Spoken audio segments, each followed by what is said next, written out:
dans ces eaux-là. Je nage ici, et je vais donc aller là, puis je vais revenir à celle-ci, alors qu'ici, il dit, la compétence est donc, dans cette perspective elle-même, un acte de construction personnelle qui n'existe qu'en tant que compétence en cours d'action. Alors, quand on pense à quelque chose comme ça, pensez à l'évaluation des apprentissages. Si vous concevez la compétence et l'approche par compétence dans cette logique-là, votre évaluation des apprentissages va essayer de délimiter quel est le niveau de maîtrise de la compétence actuelle. Selon moi, c'est impossible. Puisque la compétence, elle n'existe pas en elle-même, en dehors d'un contexte. Elle existe dans un contexte. Et si c'est vrai que la compétence, c'est un savoir-agir qui mobilise des ressources internes et externes, ben, dans le fond, la compétence, elle est toujours en construction. Et chaque contexte va influencer la mobilisation. Alors, je suis dans cette logique-là quand je parle d'approche par compétence, et donc je dirais que la compétence, c'est une dimension qui est constitutive de l'action, et elle désigne, c'est la définition elle-même, un processus de mobilisation de ressources pour faire face à une situation donnée. Et donc, je ne pense pas que ce soit vraisemblable, mais là je regarde Mathieu parce que je sais que c'est un spécialiste de l'évaluation, je ne pense pas qu'on puisse réussir à évaluer un niveau de développement hors contexte et que dès qu'on évalue le niveau de développement dans un contexte, ben, la compétence est encore en train de se construire. Et il faut pouvoir tenir compte de cette dynamique-là, ce qui est passablement compliqué. Il me fait signe d'arrêter, mais je vais faire deux diapos plus loin. Excuse-moi Thierry, mais la prochaine fois, tu me feras signe un petit peu plus tôt. On va écouter cette fois-là. Je voulais parler de celle-là parce que c'est pour moi important.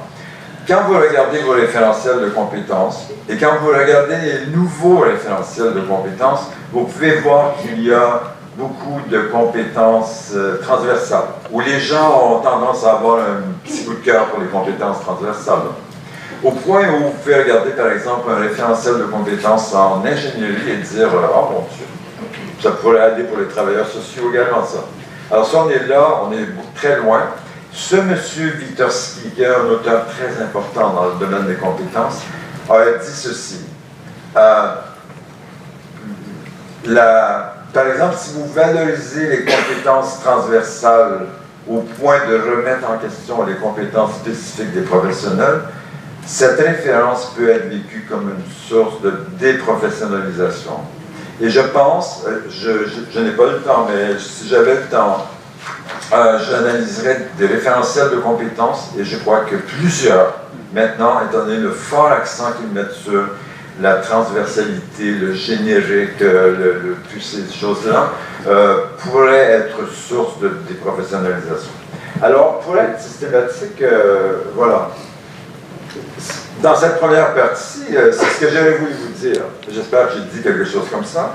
Alors, la première chose, c'est l'approche par compétence soulève des débats épineux, notamment conception humaniste versus conception utilitariste. Et puis, la complexité de l'agir humain ou professionnel doit être inhérente à la codification d'un programme de formation par compétence. Je dirais même que si dans les premiers semestres de la formation, on s'éloigne de la complexité, je crois que nous nous sommes éloignés de la compétence. Mais je ne suis pas vraiment quelqu'un qui est de nature, il faut un préalable à ceci, qui est préalable à cela.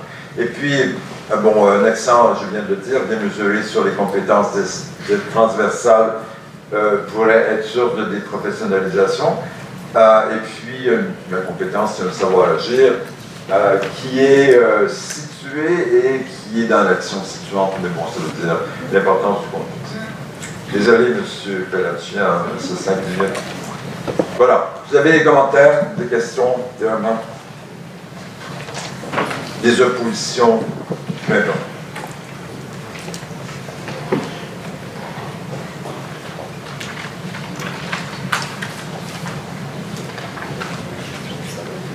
Quelqu'un veut intervenir ou...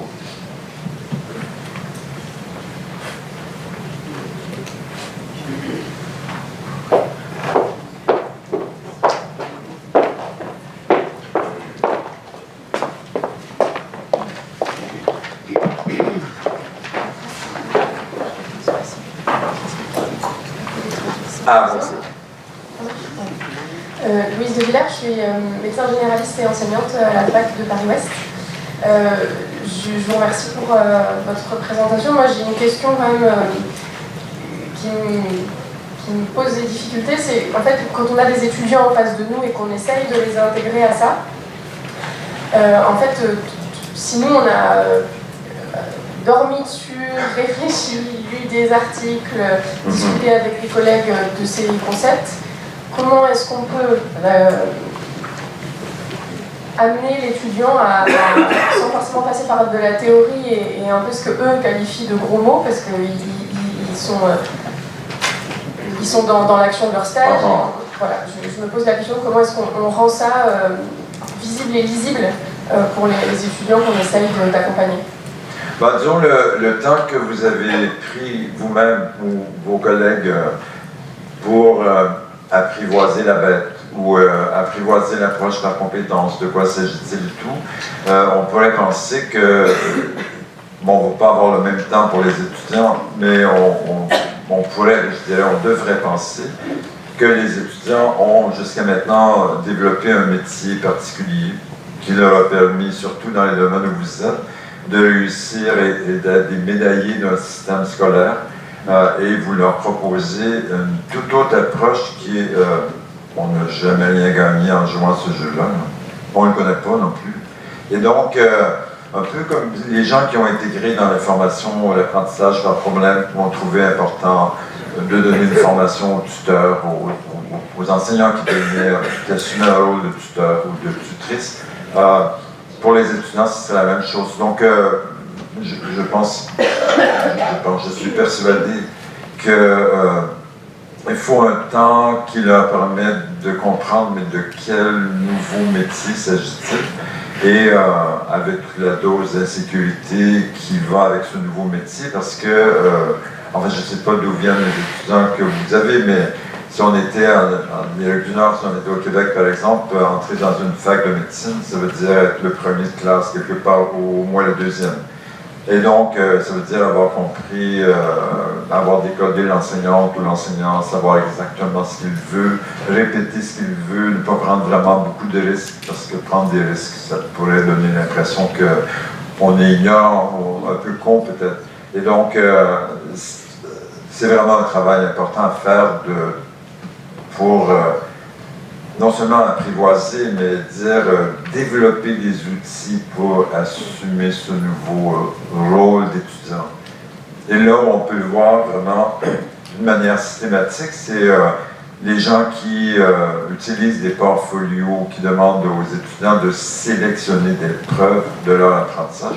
Écoutez, si vous avez passé votre vie à réussir des QCM, vous le trouvez dans un contexte où vous devez sélectionner des preuves de l'apprentissage, les auto-évaluer et prendre ce risque-là devant les étudiants. Je crois que ça pourrait conduire à l'angoisse, au moins à l'anxiété. Donc, prendre ce temps-là, c'est important pour le métier d'étudiant. Et puis, un certain nombre de sociologues, Philippe Pernoud en est un, qui a défini il y a longtemps d'ailleurs qu'est-ce que c'est le métier d'étudiant, surtout le métier d'élève qui réussit. Voilà, et puis c'est assez clair, si on arrive à reproduire ce que l'enseignant ou l'enseignant attend, et dans les bons mots et tout, c'est bien. Et puis ce métier-là n'exige pas la prise de risque, qui fait partie des pédagogies actives aussi, mais non pas seulement de l'apprentissage par compétence, d'approche par compétence. Ça va?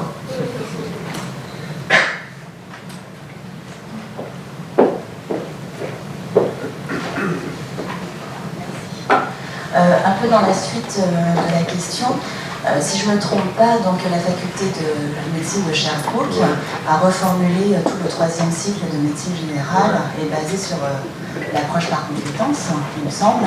Et justement, comment s'est fait cette transition entre les étudiants qui sont donc issus du bachelor et du master pour aller faire cette façon d'apprendre.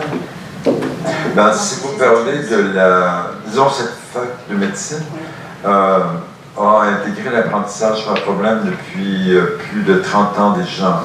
Donc, ce n'est pas un corps enseignant, où ce ne sont pas des étudiants et des étudiantes qui ont une surprise de dire « on a gagné le gros lot de la pédagogie active », parce qu'ils vivent cela depuis longtemps. Donc, si vous parlez de la spécialité dans le domaine de médecine de famille, ben, ce qu'on observe, c'est dans le fond, le passage n'est pas tellement compliqué. Ce qui pose des questions maintenant, c'est dans le domaine de la médecine, surtout dans le domaine de la spécialité, c'est cette question qui est de dire ça fait pas beaucoup de sens de dire que vous, qui êtes en médecine de famille, vous avez obtenu la note B+. Et donc, c'est une orientation qui va vers... en médecine de famille, si vous étiez médecin en Amérique du Nord, on estimerait, par exemple, qu'il y a, je montre là, 150 problèmes de santé que vous devez maîtriser. On n'accepterait pas que vous les maîtrisiez à 80%, parce que franchement, vous pourriez être dangereuse. Et on va vous demander de documenter ces 150 problèmes de santé.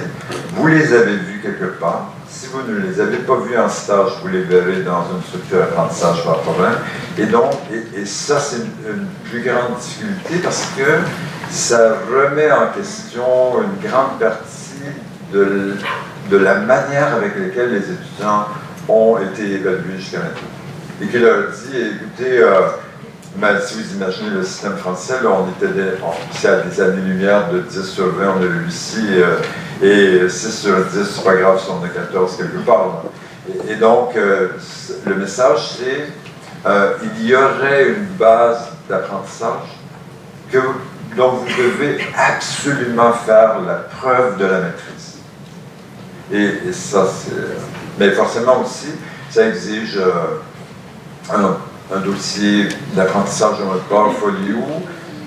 Et dans le domaine de la spécialité en médecine, c'est un peu compliqué, puisque si dans la vie en général, on parle avec des gens d'un portfolio pour l'évaluation, on va toujours dire sélectionnez un petit nombre de preuves qui fait la démonstration de votre maîtrise.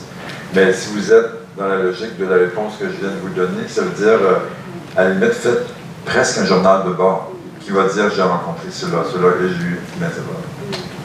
Et la difficulté serait plus dans l'évaluation finalement.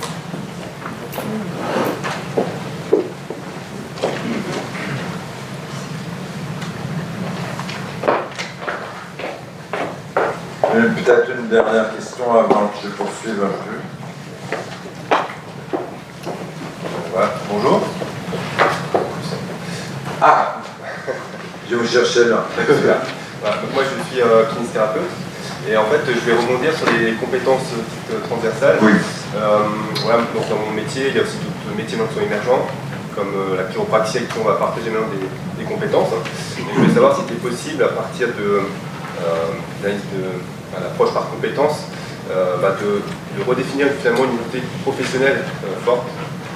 C'est possible de le faire avec l'approche par compétences. Si vous faites partie des gens qui avaient déjà rencontré un jour cette prof québécoise qui s'appelle Marie-Lou Bélieu et qui travaille dans la professionnalisation et tout, alors elle, dans la professionnalisation, elle inclut trois éléments vraiment clés qui est maîtriser des compétences, développer une culture professionnelle ou intégrer une culture professionnelle et développer une identité professionnelle. Alors, dans cette logique-là, oui.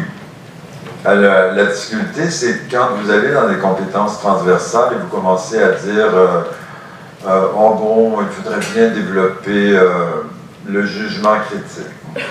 Très bonne idée, mais le jugement critique, là, en kinésithérapie, en soins infirmiers, en médecine, voilà, est-ce que c'est la même chose? Et ce que le fameux Vygotsky racontait ou laissait entendre, enfin ce que j'en ai compris, c'est dire, attention, si vous allez à un niveau de généralité comme celui-là, là, et j'apprécie beaucoup votre question, je dirais, on s'éloigne de l'identité professionnelle ou de la culture professionnelle.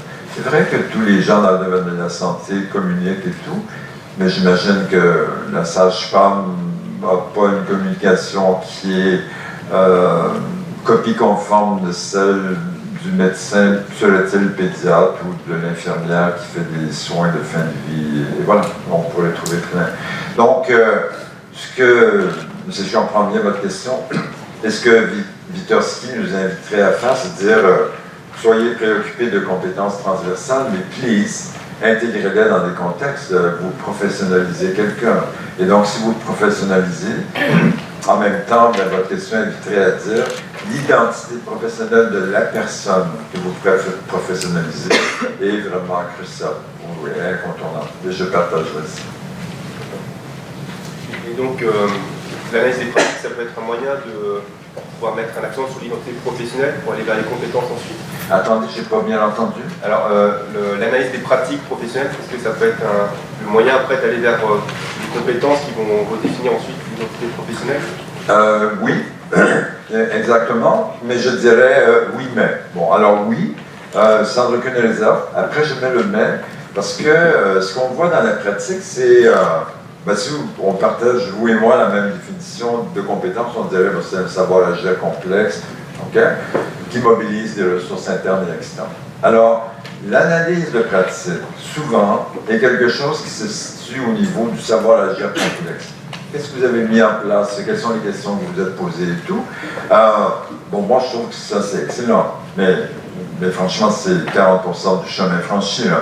Et ce qui est vraiment capital, c'est de dire aux gens, mais quelles sont les ressources que vous avez mises en place? Qu'est-ce que vous avez mobilisé, savoir-faire, savoir-être, pour faire cette action? Et dans la mesure où l'analyse de pratique ne conduirait pas l'étudiant jusqu'à expliciter, mais longuement, largement, en profondeur, la base de connaissances sur laquelle il s'appuie pour poser l'action, je trouverais qu'on a sous-estimé quelque chose. Et c'est puis bon, si on voulait développer là quelque chose de l'ordre de l'identité, de la culture, on pourrait le faire également. Mais selon moi, l'analyse de pratique est un excellent outil ou un excellent moyen pour remonter aux compétences et expliciter la base de ressources. Ça va? S'il y avait un verre d'eau un jour, ça pourrait m'aider, mais c'est pas grave, je le ferai avec ça. Bon, Thierry, tu vas me faire signe. Je ne m'écoute plus déjà. Monsieur Bellacci, tu vas me faire signe quand? Parce que là, on ne pourra pas faire trois, on va faire deux. C'est bon. Je continue un peu. J'aime bien les extraits comme ça. Et puis, on va les quitter bientôt. Je m'adresse à des gens qui sont dans le domaine de la santé et tout. Alors, il y a beaucoup de gens qui réfléchissent Competency-Based Medical Education, où on pourrait mettre le domaine de la santé. Et puis, ça c'est un truc canadien. Et eux, au début de leur document, qui est vraiment très, très intéressant, et qui porte sur l'approche par compétence, et qui vise les meilleures pratiques dans l'évaluation, ils disent, on devrait poursuivre la formation, étant donné ce qu'on observe jusqu'à maintenant, on devrait poursuivre la formation approche par compétence. Donc, ça me donne un petit levier pour continuer à parler dans la conférence. Et on devrait, ça c'est quelque chose d'important, tracer tout dans une logique de parcours de professionnalisation de l'étudiante ou de l'étudiant. Je dirais dans 5 minutes que ça, c'est une de nos lacunes vraiment importantes. Merci beaucoup. Et puis, je suis comme quelqu'un de dépendant affectif. Si c'est là, probablement que ça va aller. Et puis, toujours offrir des rétroactions à l'étudiant, des rétroactions fréquentes, mais ils auraient tendance à dire que celles qu'on offre maintenant sont insuffisamment approfondies et ne sont pas très documentées. Donc, quelque chose qui est important, et ce document fait ressortir aussi deux choses. Je vais aller à celui d'en bas parce que je manque de temps. Et donc, ils disent les approches par compétence ou Competency-Based Medical Education, c'est beaucoup plus orienté vers ce que l'étudiant maîtrise que le temps. Alors, à la limite, si on allait au bout de ce raisonnement-là, on pourrait dire arrêtez de définir tout par le temps. Parce que le temps que vous définissez, c'est le temps d'enseignement. Vous ne savez pas le temps que ça prend pour l'apprentissage. Et donc, mettez l'accent sur les outcomes, mais pas les outcomes tels que les behavioristes entendent, sur un degré de maîtrise de quelque chose. Et puis, ils disent aussi, préoccupez-vous des connaissances antérieures de l'étudiant et de leurs besoins, mais ils disent, l'approche par compétence est une approche qui est ancrée, si on veut qu'elle fonctionne bien, qui est ancrée sur les connaissances antérieures de l'étudiant. Et dans le fond, dans une approche par compétence, on ne va pas poser la question, cher étudiant, quels sont les cours que vous avez suivis? Ça n'a aucune importance. Mais ça serait de dire, cher étudiant, mais qu'est-ce que vous savez maintenant? Et avec quoi allez-vous dans cette nouvelle activité? Et donc la base d'apprentissage, c'est connaissance antérieure, serait quelque chose de fondamental, mais bon, en psychologie cognitive, on avait déjà raconté ça, et les constructivistes racontent des choses semblables également.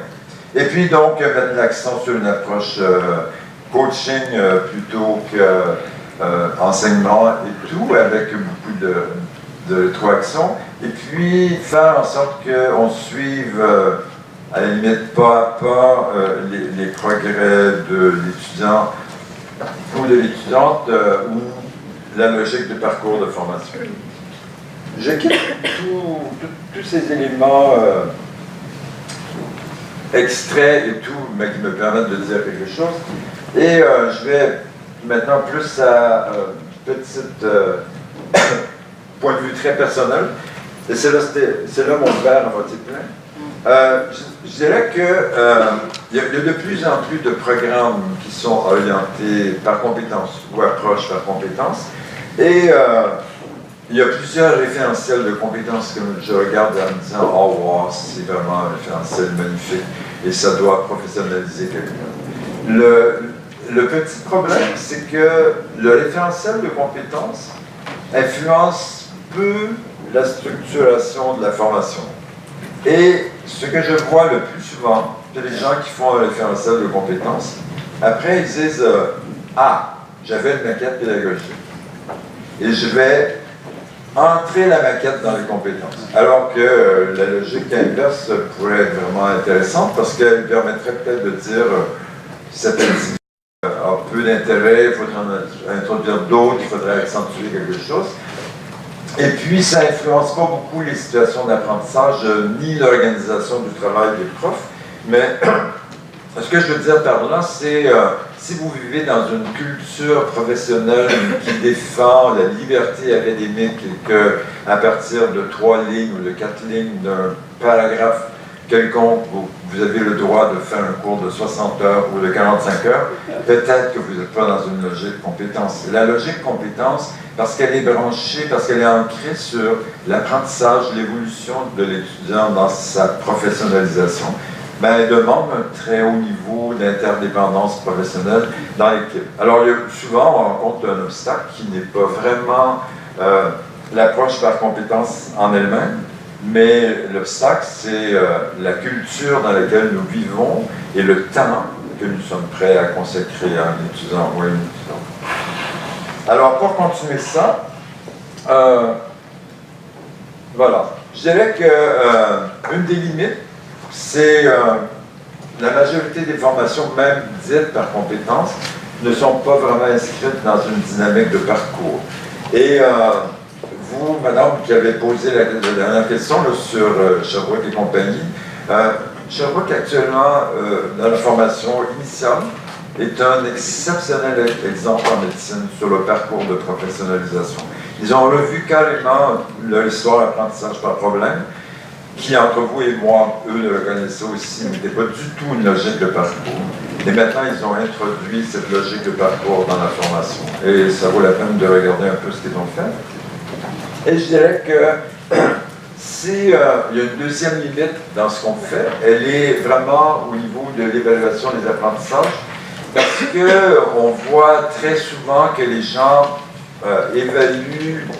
Bon, ils ont une bonne conception de la compétence savoir-agir complexe, voilà, ils n'évaluent pas tellement le savoir-agir complexe, Et ils évaluent plutôt les ressources, savoir, savoir-faire, savoir-être, d'une manière décontextualisée. Puis bon, on raconte que c'est l'UE qui veut ça, ou plein de choses semblables. Et donc, l'étudiant a rarement, parfois malheureusement, jamais d'évaluation systématique sur les compétences elles-mêmes ou sur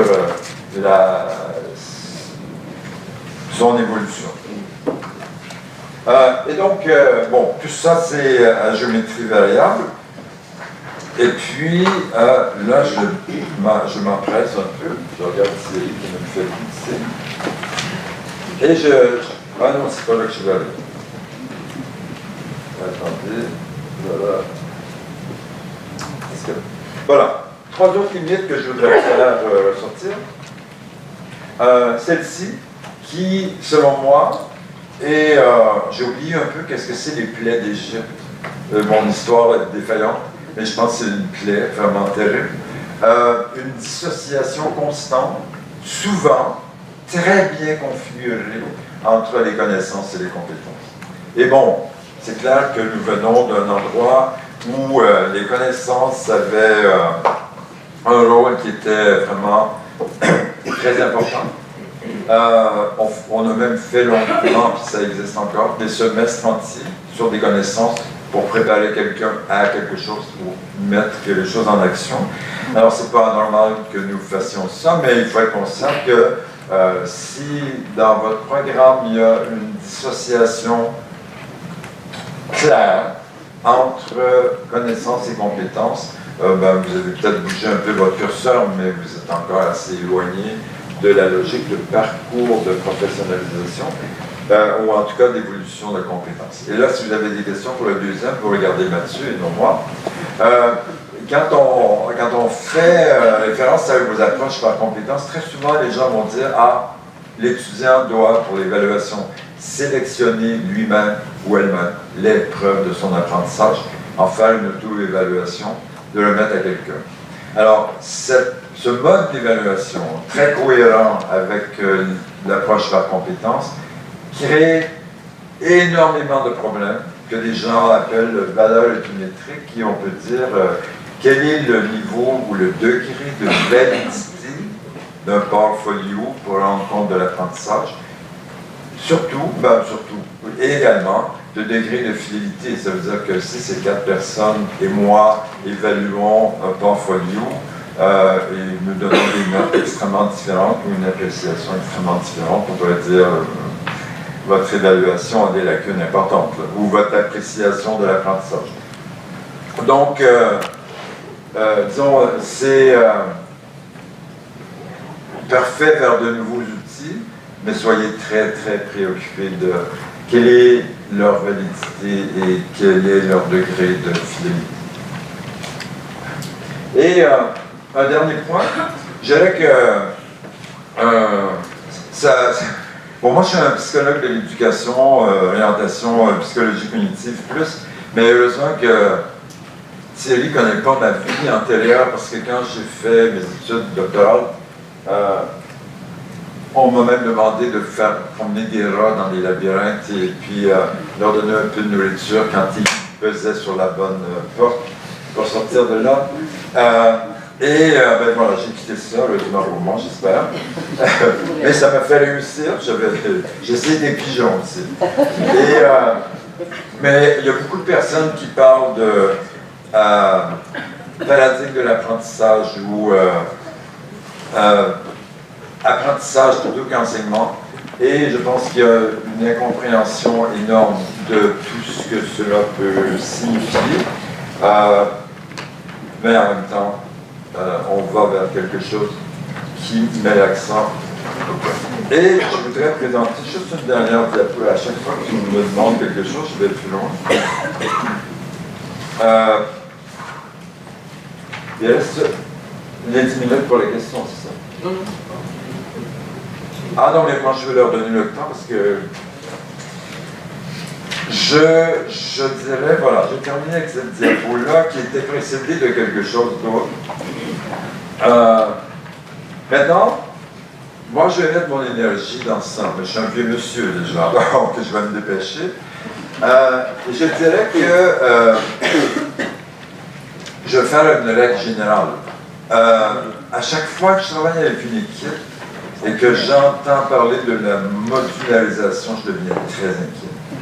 Parce que, et puis bon, il y a tout un rationnel qui est, vous savez, monsieur, ça paraît que vous êtes étranger, la mobilité des étudiants et tout, franchement, la mobilité des étudiants avec des compétences quand les étapes de développement sont bien définies, c'est pas étouffant, c'est simple. Mais bon, je dirais que si on allait jusqu'au bout des compétences, probablement qu'on abolirait ça, la modularité pour donner la place à la globalité, l'action, la complexité, et faire en sorte que la formation soit, que l'interdisciplinarité traverse la professionnalisation. Vous qui m'avez posé la dernière, vous vous appelez comment? Bon, voilà. Alors, merci, parce que c'est exactement ce que j'ai répondu à votre question. Je dirais que tant que nous serons dans un système qui dit à des étudiants 10 sur 20, ça va, puis compensation, si vous voulez, le message que ça pourrait donner, ce serait de dire, vous savez, ce que je fais, c'est pas si important, parce que s'il y a 50% que vous ne savez pas, c'est pas tellement grave. Et donc, mais je sais que les gens ne comprennent pas comme ça, mais bon, si on pleure sur la motivation de l'étudiant, son engagement, on pourrait regarder ce qu'on lui propose. Et donc, je dirais abolir l'appréciation de l'apprentissage en référence à des notes, mais je n'ai pas le temps de détailler, mais la réponse que j'ai donnée à cette dame-là, c'est dans cette lignée-là.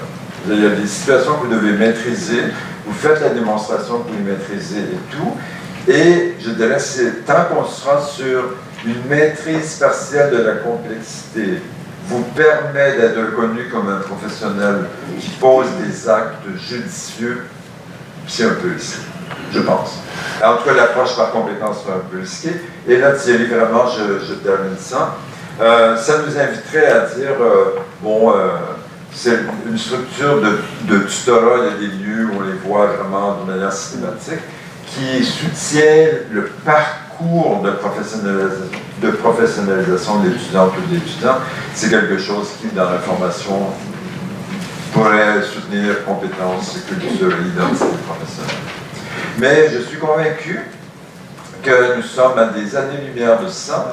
J'ai pris l'avion samedi soir et j'avais envie de vomir après avoir entendu le ministre de l'Éducation du Québec, qui est un enseignant de l'école primaire avant de devenir ministre de l'Éducation, et qui argumentait encore une fois des notes à l'école, et en disant que, bon, finalement, c'est les parents qui veulent ça, donc on va y arrêter ça.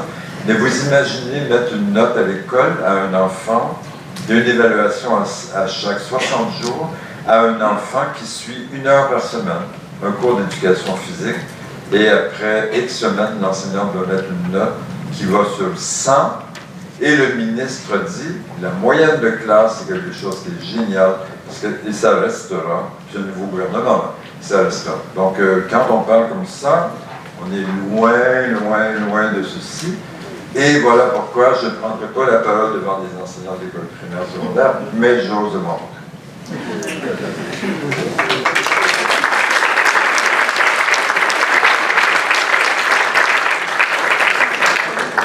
Alors, il y a encore du temps pour les questions, les commentaires, mais vous pouvez contredire ça également. Là. Il y a un monsieur complètement derrière.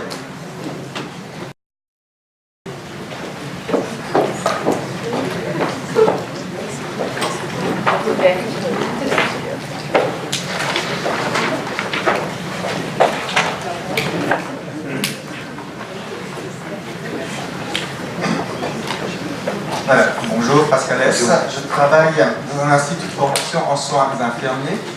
Justement, par rapport à votre dernière diapo, c'est un questionnement que j'ai. C'est-à-dire que c'est vrai que la note en elle-même ne dit jamais les compétences réussies ou atteintes. Et c'est vrai qu'elle a toujours une signification particulière pour l'étudiant. Donc c'est juste pour contextualiser un petit peu ma problématique, mon questionnement. Je suis responsable de l'unité d'enseignement, dont le raisonnement clinique. Au semestre 1, cette année, je suis passé à une évaluation que j'ai appelée évaluation sans notes pour entrer dans la logique de compétences. Okay. Donc j'ai élaboré une grille de notation avec des critères. Chaque critère a un certain nombre d'indicateurs au regard des éléments de compétences attendus. Et la validation d'un certain nombre ou non-validation de ces indicateurs vont permettre de valider les critères, et la synthèse totale fait qu'on valide l'unité avec validé en acquis, validé en cours d'acquisition, ou qu'on invalide non validé en cours d'acquisition ou non validé non acquis. Ça fonctionne très bien, ça fait le premier semestre que c'est mis en route. Donc j'ai eu comme un projet de continuer, bien sûr, parce qu'avec cette promotion-là, sur le semestre 2. Or, le semestre 2, cette unité d'enseignement se fait systématiquement et de manière simultanée avec une autre unité qui est le projet de soins. Et là, on m'oppose aujourd'hui le fait qu'il peut s'opérer une compensation de notes entre ces deux unités. C'est-à-dire, le texte précise que la compensation tient compte des coefficients attribués aux unités à condition qu'aucune des deux notes soit inférieure à 9 sur 1. J'ai exactement élaboré une grille sur le même principe. Et ça fonctionne très très bien, mais on me dit attention, on pourrait avoir une opposition de la part des étudiants qui pourraient se dire cette validation très qualitative, prouvez-moi que je n'ai pas mérité un 9, parce que moi j'estime que je pourrais compenser avoir tout validé. Alors est-ce qu'il n'y a pas quand même une dichotomie ici entre cette évaluation par compétence? Dans ce domaine que nous, on est dans l'alternance intégrative, ça ne pose aucun problème en formation clinique, mais ça pose un problème ici sur la formation théorique, mais pour moi, qu'au regard de ce que dit ce texte-là, au regard de cette compensation possible. Alors, est-ce qu'il y a un moyen de parer à ça? Je suis aujourd'hui à avoir travaillé ma grille qui a été testée, qui fonctionne super bien, et je me trouve réduit, parce qu'on me l'impose, à mettre derrière chaque indicateur où je m'étais validé ou non validé, une rotation de points quand même, donc je reviens au départ, quoi. Ça, quelque part, le système veut, ce système académique veut que la note soit présente pour pouvoir prouver que le 9 est atteint ou non. Alors, est-ce qu'il y a un moyen de parer à ça ou pas? C'est ma question, c'est ma problématique aujourd'hui. Bon.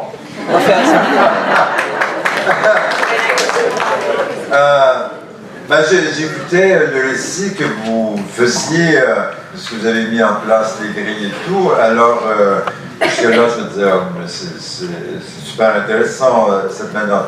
Bon, après, c'est un système, vous êtes dans un système que je connais un peu, mais je ne comprends pas tous les tenants et les aboutissants. Mais je dirais, dans le fond, moi je parle comme ça, mais il y a un certain nombre de personnes qui disent aussi dans le même sens.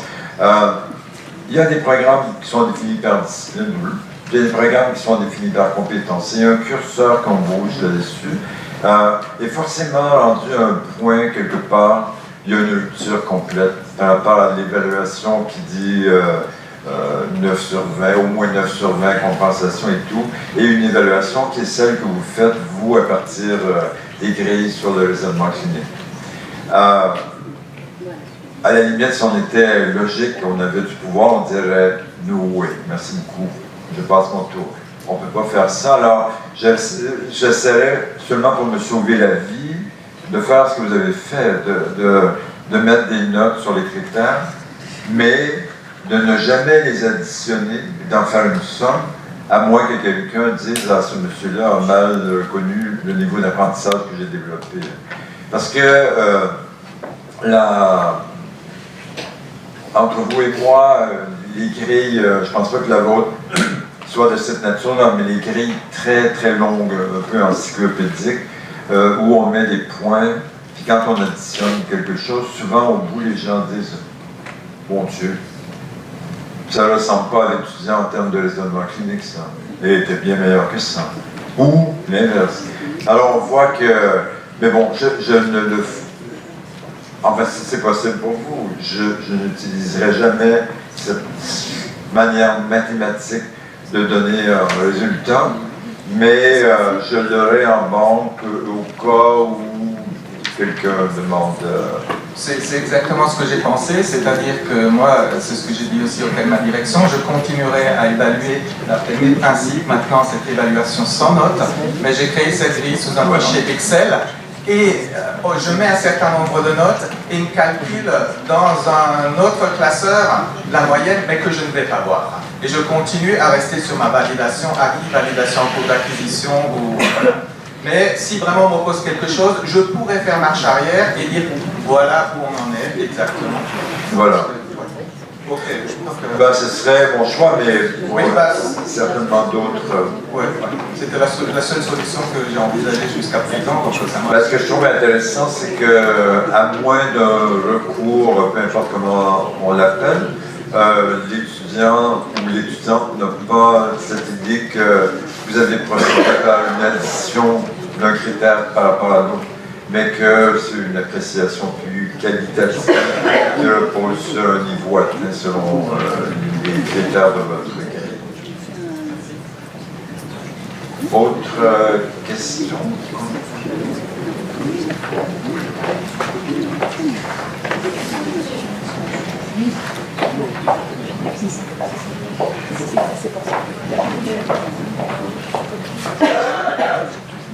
Bonjour, je suis...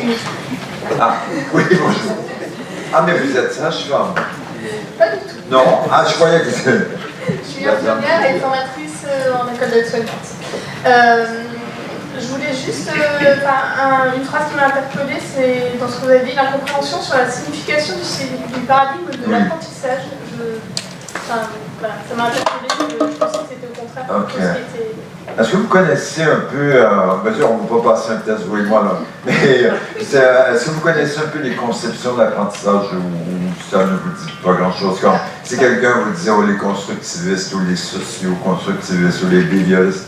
Oui, disons que j'avais compris que le passage de paradigme d'enseignement à paradigme d'apprentissage était quelque chose qui était plus ou moins acté, c'est pour ça que vous voyez incompréhension sur la signification, que ça m'a interpellé. OK.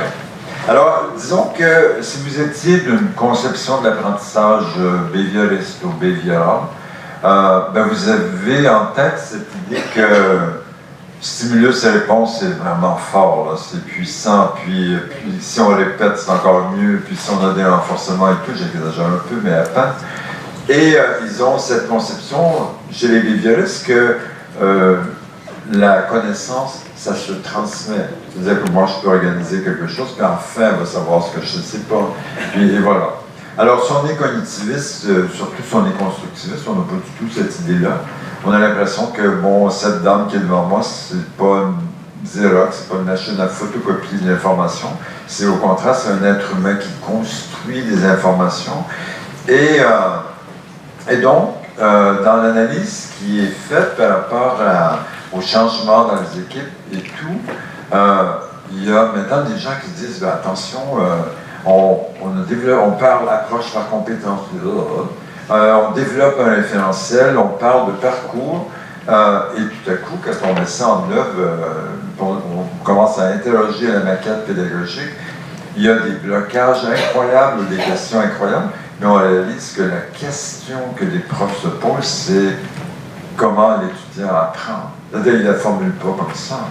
Mais si vous avez devant vous quelqu'un qui a l'idée que l'apprentissage, ça va d'un préalable à un autre, que la meilleure formation, c'est du simple au complexe, que la connaissance précède l'action, ben, vous avez besoin de vous lever très tôt le matin pour convaincre cette personne-là d'intervenir dans une approche par compétence où vous allez lui sortir l'idée de la complexité. Vous savez, la complexité, l'étudiant va apprendre à nager dans la complexité, il n'est pas là du tout, là. Il se pose d'autres questions. Et donc, c'est ce que je voulais dire. Et d'ailleurs, il y a quelqu'un, une dame belge qui s'appelle Marianne Frenet, qui, elle, travaille plus dans une logique approche-programme, mais bon, on ne va pas commencer à discuter la différence entre les deux. Mais elle, qui était un certain temps doyenne d'une fac de psychologie et d'éducation, dans ses écrits, dit « Prenez le temps de vous poser la question, nous ici, comment concevons-nous que les étudiants apprennent? Et essayons d'ancrer nos changements, nos innovations sur la réponse à cette question. Et peut-être qu'il y a un certain nombre de... Il y a des gens qui parlent de résistance, je n'aime pas tellement ce mot-là, mais il y a un certain nombre de gens qui ont des hésitations moyennes ou fortes, justement parce qu'ils se posent cette question-là. Ah, voilà. Alors, c'est un exercice, 10 minutes ou 12 minutes que j'ai mal raconté. Ça m'a rappelé tout à l'heure qu'il y a 10 ans ou 15 ans, je m'étais juré de ne plus jamais faire quelque chose qui allait clôturer un événement. Et là, je regrette d'avoir accepté parce que je trouve que c'est un Airbus ou un Boeing un peu compliqué. Alors, ce matin, le titre de la conférence, voilà, c'était ça. Donc, pour me donner un petit élan comme conférencier ou présentateur, je vais aller à la diapositive qui devait clore, la deuxième section, parce que là on est rentré la troisième. Alors, avant la deuxième période de questions, je voulais vous raconter quelque chose comme ça, qui aurait dit, je le reprends, puis ça va me donner un élan pour poursuivre. C'est très rare que des formations par compétences tracent un véritable parcours de professionnalisation ou de formation, donc beaucoup de travail que nous avons à faire là-dessus. Et l'évaluation des apprentissages, enfin on l'a entendu quand quelqu'un a parlé de l'atelier de Véronique, là, ou de l'APC avec Isabelle, dont j'ignore le nom de famille. L'évaluation des apprentissages constitue toujours un défi important dans l'évaluation pour les compétences. Et puis, il y en a été question un peu dans l'intervention de Florence, puis on en a parlé souvent, une prise de conscience des cadres théoriques de l'apprentissage en amont de l'adoption d'une approche par compétence permet de soulager les tensions, peut-être pour le dire comme ça, je suis un petit de formation, ou permet d'avoir des passages plus facilitants, ou pour le dire autrement, en ayant moins les pieds sur le frein, mais plutôt sur l'accélérateur. Et la troisième partie de la conférence, c'était ça. Et donc, je vais faire 5 ou 6 diapositives. C'était 30 ans plus tard, puis encore quelques années plus tard que 30 ans, donc nous y sommes. Et je vais m'inspirer beaucoup sur ce truc-là qui s'appelle le futur de la santé ou l'impact de la révolution 3.0, mais maintenant on parle du 4.0, c'est un peu difficile à suivre, où les gens parlent de la santé connectée. Donc 3-4 diapositives là-dessus. Montréal, heureusement, étant un des centres de l'intelligence artificielle, on parle beaucoup de Internet des objets connectés et on pense que ça va changer le monde, notamment le monde de la santé ou les interventions dans le monde de la santé, parce qu'on dit que l'ordinateur ou le numérique pourra me donner des informations si je suis diabétique, par exemple, il pourra me suivre à la trace avec ma montre. Ou mon oreiller pourrait être branché pour me dire « Ah, la nuit, vous ne rêvez pas souvent, dans le sommeil, vous ne passez pas dans un sommeil paradoxal » ou quelque chose comme ça. Ou la personne pourrait dire « Ah, dans votre frigo, il manque des trucs qui pourraient vous rendre un peu plus vegan. » Et voilà. Donc, allons-y, on peut aller très loin dans ce domaine-là. Mais les gens qui sont dans le domaine de la santé disent en ayant des données sur une plus longue période de temps, les professionnels de la santé peuvent ainsi mieux ou pourraient mieux prévenir, guérir les maladies grâce à l'efficacité accrue des systèmes de mesure et des algorithmes d'analyse, ce qui réduit la nécessité de l'intervention humaine. Alors, le hasard a fait que dans un atelier cet après-midi, je suis assis à côté d'un monsieur qui s'appelle Philippe, qui m'a perturbé un peu avec ses préoccupations d'imagerie en radiologie par rapport à Internet et les objets connectés, donc c'est pas grave, je vais continuer. Et ce monsieur Emmerich, que je vais citer encore dans 2 diapositives, prétend que la santé connectée, surtout le 4.0, fera en sorte que le patient, ce sera réel que le patient devienne son propre soignant. Parce qu'il estime que maintenant on est toujours... c'est un allié, le patient, mais là, ça sera vraiment son soignant, le soignant, parce qu'il va recevoir plein d'informations, et que les informations utiles pourront être transmises aux médecins sans qu'on doive la rencontrer, on pourra faire cette transmission à distance, et puis que ça va vraiment simplifier les interactions ou les communications avec le personnel soignant. Je voudrais insister sur ceci. Ce même monsieur, qui est vraiment quelqu'un qui travaille fortement dans l'intelligence artificielle, dit que nous sommes habitués à cela. On sait que, bon, on peut prendre des mesures ponctuelles et on vit bien avec les mesures ponctuelles, mais jusqu'à maintenant, c'est un professionnel qui a interprété. Maintenant, l'ordinateur ou le numérique pourrait interpréter ces données-là, et moi, comme patient, je pourrais prendre connaissance de l'interprétation. C'est nécessaire un médecin ou un professionnel de la santé pourrait valider ça, mais ce monsieur raconte que le changement, il sera ici, parce qu'il y a des éléments du numérique qui vont guider l'action du patient comme son propre soignant. Et il ne devra pas nécessairement consulter quelqu'un pour faire cela. Alors, juste pour donner un petit exemple, quelque chose d'intéressant, vous allez voir, je suis en psychologie, alors ça m'intéresse. Cette dame, qui est une dame hollandaise, fait quelque chose de vraiment intéressant. Alors, je pense que je vais acheter des pantalons araignées. Elle a créé une robe araignée qui, en cas de stress, repousse les personnes autour de soi grâce à une puce interne qui en a.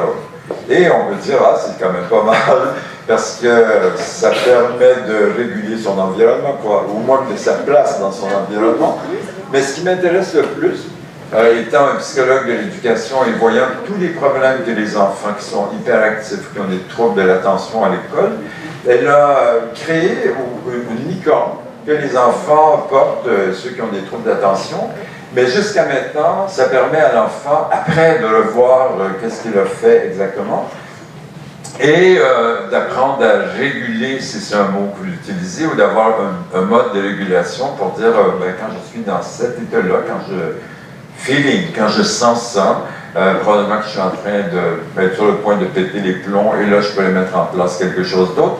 Mais à partir de maintenant, elle développe quelque chose qui aide l'enfant directement à contrôler ou à faire la gestion de ses comportements. Alors, ce monsieur-là, Emmerich, il prend ça comme exemple en disant, écoutez, soyez très attentifs à ça, parce que dans plusieurs domaines de la santé, ce ne serait pas compliqué de faire des collectes d'informations ou de données que le numérique fasse une analyse et tout. Alors, où est-ce que cela me conduit dans les programmes par compétences? Un petit détour avant d'arriver à mes conclusions, parce que je vois du non-verbal un peu bizarre, me regardez.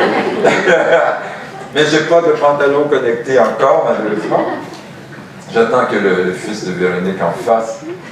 Il y a une association aux États-Unis qui est l'association des universités et des collèges, et qui régulièrement, ça c'est en 2015, font part des bonnes pratiques. Mais cette fois-ci, ils ont énoncé quelque chose qui est qu'est-ce qu'on devrait faire vraiment. D'ailleurs, il y a des éléments qui iraient avec la présentation de Florence aujourd'hui, mais en tirant ça un peu par les cheveux, là.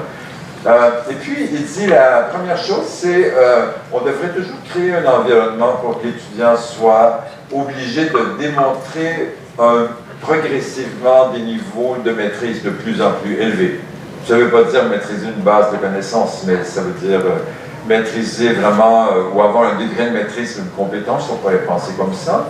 Et puis, ils insistent à travers des problèmes qui concernent des éléments très importants, on pourrait dire dans le langage qu'on utilise jusqu'à maintenant, des situations authentiques ou des situations professionnelles. Ce qui est intéressant, c'est qu'effectivement, ils disent c'est assez étonnant que vous soyez encore dans une formation très disciplinaire ou avec un découpage disciplinaire. Présenter des questions, des problèmes, des projets aux gens qui sont des problèmes ou des questions mal définies,